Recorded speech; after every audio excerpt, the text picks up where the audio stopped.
Let's see how to count paragraphs in Microsoft Word.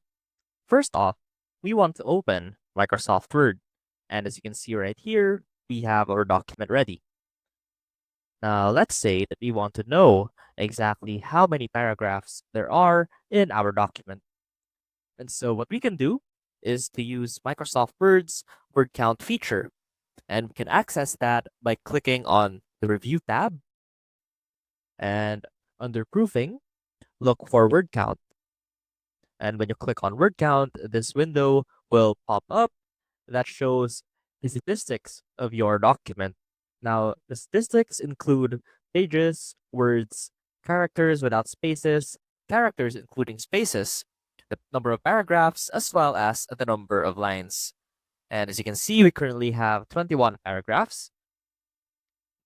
Now, a faster way to access your word count is simply to look at the status bar down here at the bottom left, click on words, and as you can see, that will do the same thing.